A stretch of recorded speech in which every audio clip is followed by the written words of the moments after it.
셋. So before everything, could you briefly introduce yourself? Yeah, I'm Samiha Horeini and I'm an activist and youth member from Yatta group in Masafer Yatta, South Hebron. And you will take like 20 minutes, is it okay? About 20 minutes of speaking? 10 to 20 minutes. We want to make you superstar. You say this the first day. You say this the first day. The Palestinian people are spread out in small villages, living in caves and tents and following the Bedouin lifestyle. There are more than 30 communities in Masafer Yatta, and these villages which is separated in between all these areas that are selected as a firing zone, military training and settlement, which is most dangerous, places in Palestine. Settlements, it's like full of the extremist settlers that they're always looking for extending settlements and install more and more land. Firing zone that they have always the green line to shoot. Military training that the army and the Israeli soldiers use this land to train for their military. The demolishing order that they give to the people. So the fear here is living with people every day because the dangers are surrounding them from everywhere. I have a lot of scenes, especially when I was a kid with this occupation. But when I was young, I was very traumatized from army. At some point in the night, very late, some soldiers come to me and wake me up from bed or searching under my bed or. These kind of things make my somehow having a lot of fears from something called Jaish, soldiers, something like this. We're grazing our sheep, and we have a garden we will plant. There was two settlers came from the settlements. They were masked and having some sticks, and with them they just came to my father and started attack them. One of them he have a gun. When I was going to reach one who have the gun, he shot in the air and he aimed on me, and I said he will shoot me in that moment.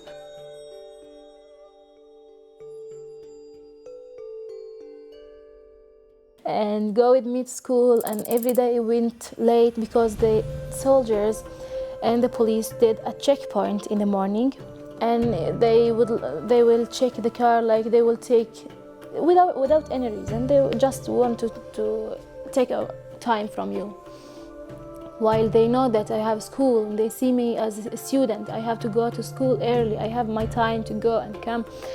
So they start to put like walls to me.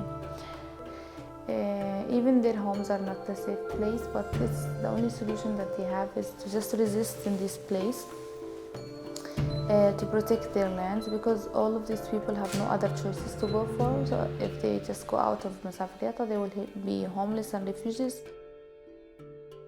My grandmom, she was a refugee from 48 war, like she was from Al-Karitain. She stopped here in 20 after she was evicted with her kids and her sheep. She was the icon of the non-violent resistance for me and for my family, and that's why we are an activist right now. During that period of being around 15, 14, I started to be more and more, a little bit starting to to cross these fears slowly, and especially with my dad.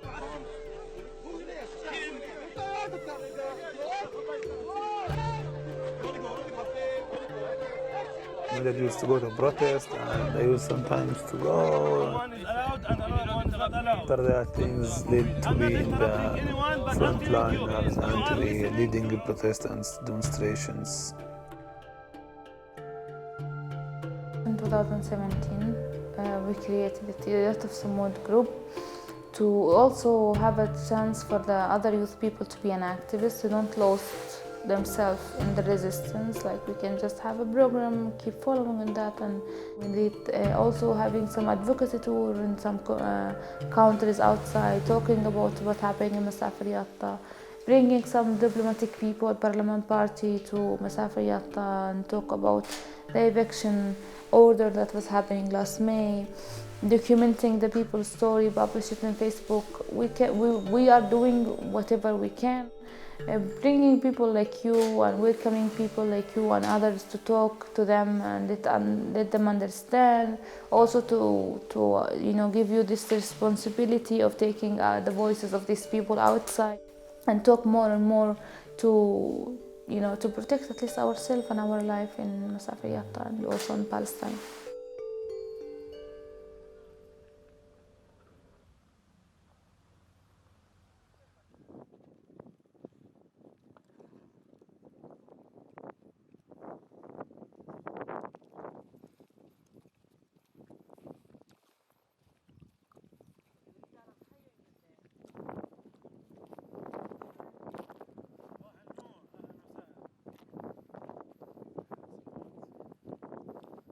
Where is the village that we were supposed to visit today? Now we go from Tuwani to Rakiz, then Sarura, then Mfaggara, then Khalt al-Dabi we go. Ah, okay. Yes.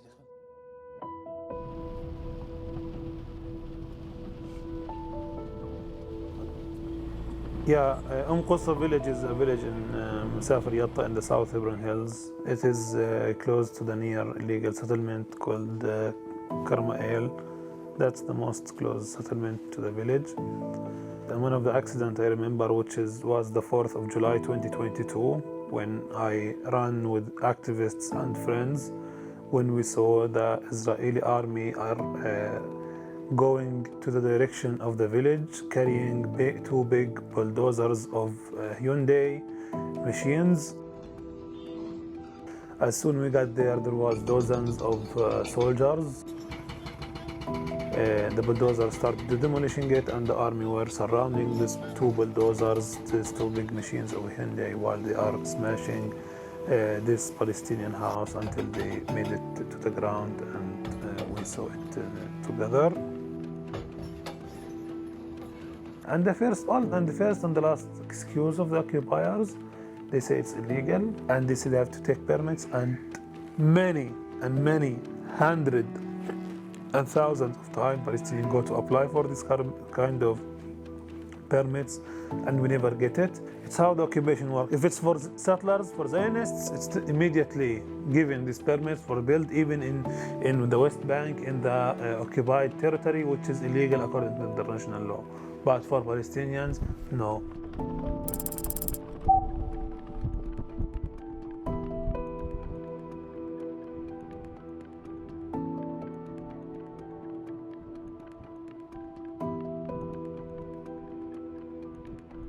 So this occupation is really very rude and very bad, and really use a lot of sneaks way to torture us and to bring to use a lot of titles, which is really also the most crazy thing make us how they use this kind of title to demolish even more and more of our homes.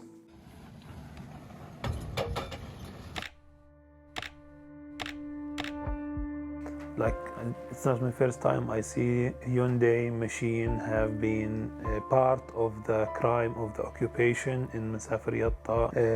This is very really unfair and unjust to use this kind of machines and these companies in homelessing people and destroying the life of the Palestinians.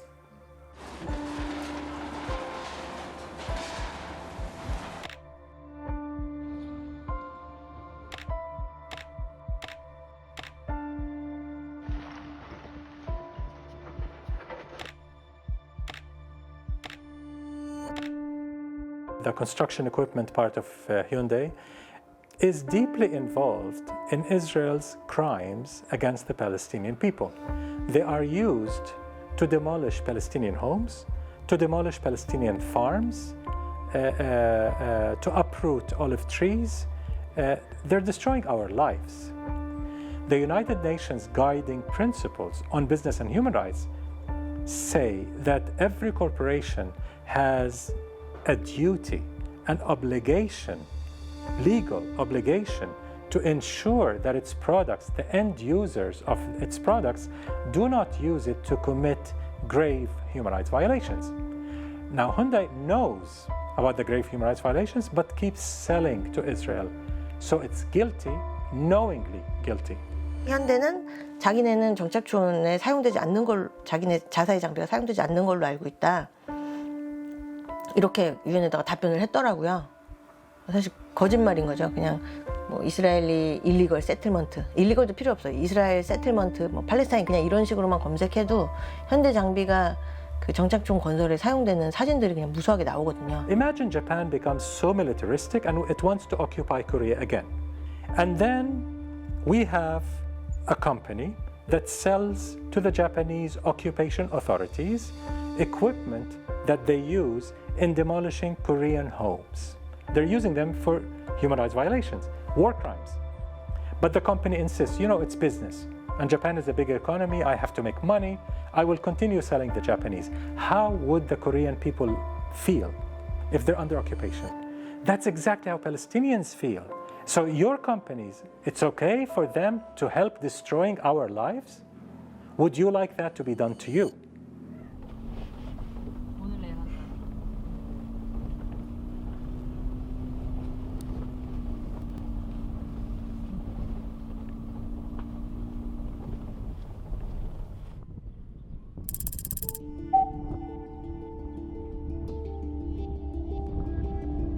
أنا صراحة يعني أبوي انولد هان في المنطقة، فاهم كيف؟ لكن على وقتي أنا قبل 35 سنة أنا انولدت بيطا، لكن من عمري لما جيت الحياة يعني أجيت مع أمي هنا وارتبيت في المنطقة.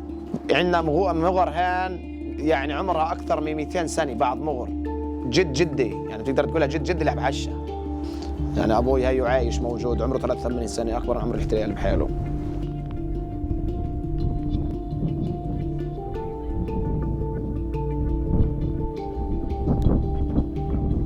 طلع انا جابر صار عندي 5 مرات الي.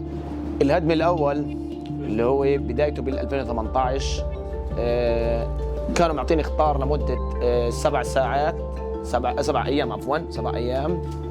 استمر الاخطار يعني وديته للمحاميين قاعد حوالي 4 شهور ما انهدمش. كانوا المحامين شغالين لكن تفاجأت بالمعدات اجت اللي هي الشوفل والجسبي هدوا لي اول مره.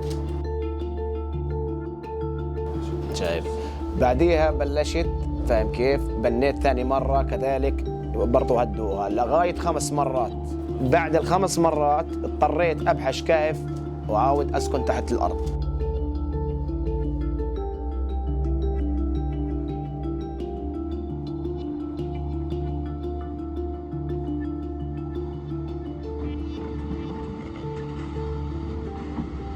اجاني جرافات في خلينا نقول يعني قبل سنه الساعه تقريبا 9 الصبح اجينا بوقر 2 جنزير مع قوه كبيره اجت فمسحت يعني هدمت الابار واعتدوا على الناس، اعتدوا على المتضامنين، اعتدوا على الصحفيين على انه ما يوثقوا الحدث.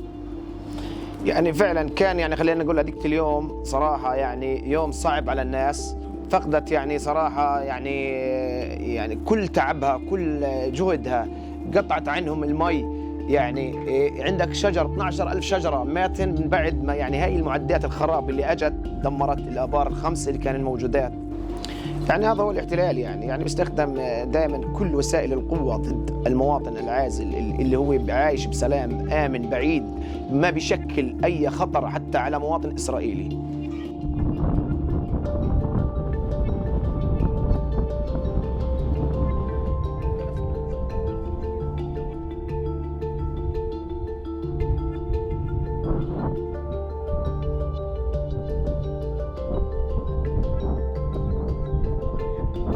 يعني هاي المعدات اليوم صراحة الاحتلال يعني بيستخدمها كمان بهدم البيوت الضخمة، البيوت الكبار يعني صراحة اللي هي مستخدمة من الباطون المسلح، بيهدموا فيها كثير من البيوت الموجودة في قرى مسافر يطا وبطرافها. يعني بالأصل يعني هي لما تبقى هاي المعدات معدات هاي يعني ليش حرام انها تكون للخراب؟ يعني ليش ما يستثمروا فيها انهم هم يعني اشياء يستفيدوا منها؟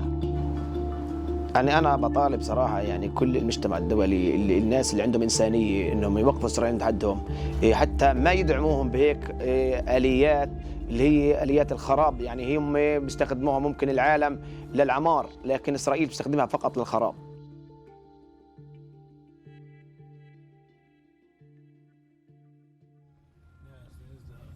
The more important is, you know,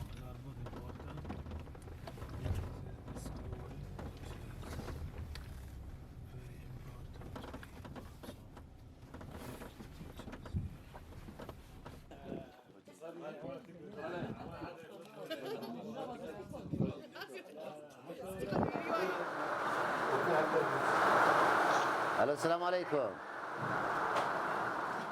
The date of the demolition order is in 28th of November 2022. This school is in area C that is not for the Palestinians and it mustn't be. And it's a military area for and the Israeli occupation specializes this area for training the Israeli army. The demolition order is continuous now. But when we don't know. So at any time they can come. Yes. ممكن يجي أي وقت.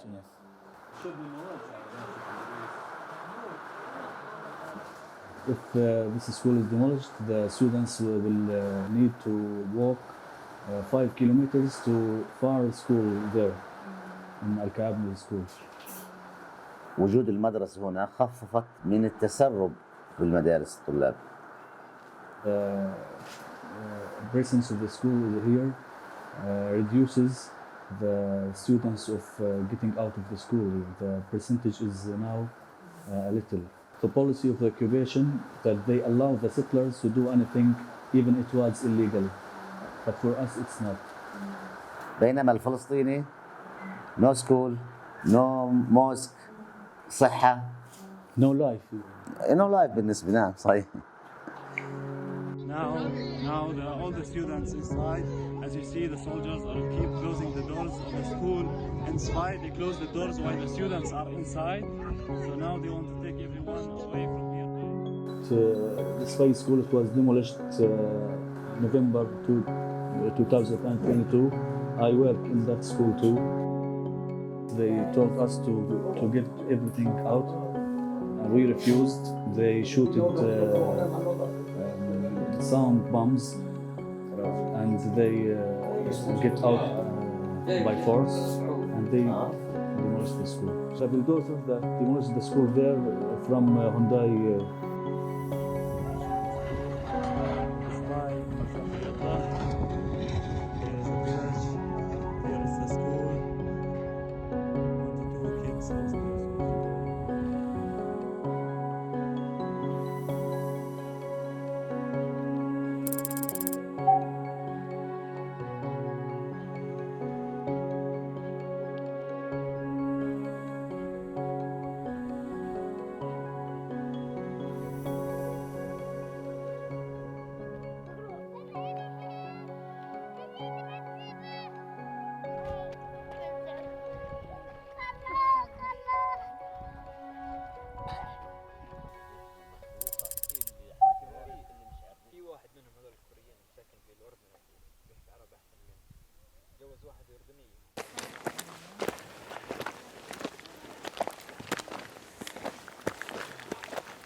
البير هيو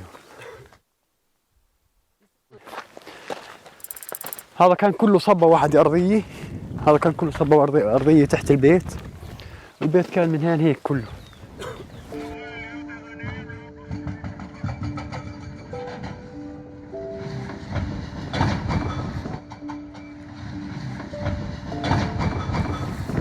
جرافات كان جرفتين من نوع هونداي وبواقف من نوع هونداي. جنود كان 4 جبات وناقل الجنود. جينا هان ولقيت المعدات كلها البواقر موقفات عند البيت تابعين. وبلش هدم فيه قعد واخذ وقت حوالي 3 ساعات الشغل في الهدم. كان اهل البيت كانوا موجودين بس اللي صاحب البيت ما تبلغ انه عنده هدم. ما عرف الهدم الا بعد ما اجى البواقر يهدم بيته. مع انه كان بيعمل تسريح وطلب منه يعمل تسريح وكذا وغبنوه بدون ما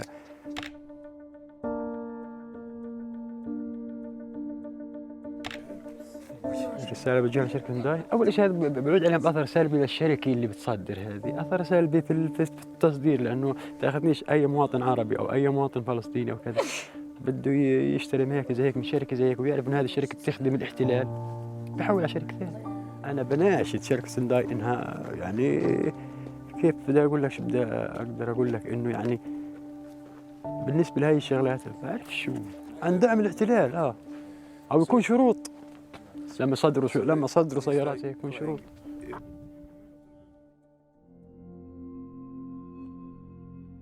The Israeli authorities and military, they are not the main instigator in this case. Maybe they are the main planner and executor, but in a sense, they can't do any of this unless they are getting support. Let's look at it this way. Let's say that the Israeli authorities are a car and you have its wheels that were provided by some company. If this company does not provide the wheels, the car won't run. Because you want to stop this crime from happening, in this case, take out the wheels, don't give them the wheels. And so the responsibility is not just one entity or one person, it's this whole system. Don't forget, that by your own money and, by making money to destroy like the human rights, If you are a human, you shouldn't do that. Because with your bulldozer, you are destroying our houses. You are destroying our wells of water. You are destroying our life. By selling this, you are part of this crime, and you share and participate in this crime. We're not boycotting Hyundai because we're asking Hyundai for charity. Settlement construction, demolition of homes, collective punishment, the system of apartheid that Israel is imposing using Hyundai, JCB, Caterpillar, and others is a crime against humanity, apartheid. It's not a minor crime. So Hyundai is guilty. It's complicit in those crimes. We're asking them to stop harming Palestinians. Your products are harming Palestinians. They're killing us. They're destroying our lives. So you have a legal, forget moral, legal responsibility to stop harming us.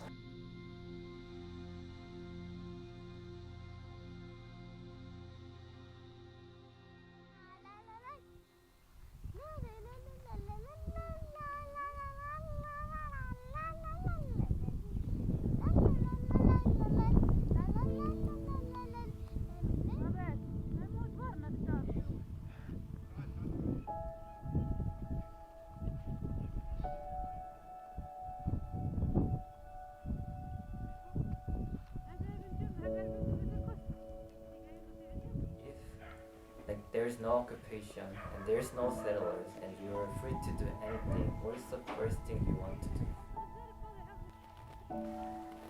To work my land, and I wanted all what I grow, what I planted, just like to be safe.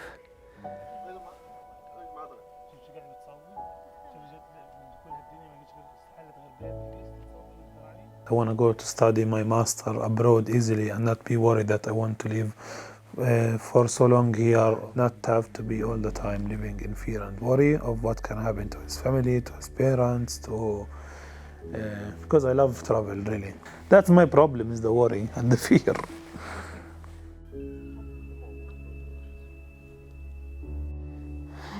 I just don't want to see the settlements in my people land, and the first thing I want to do that going and tell my grandmom that it's end and what you are doing really happened.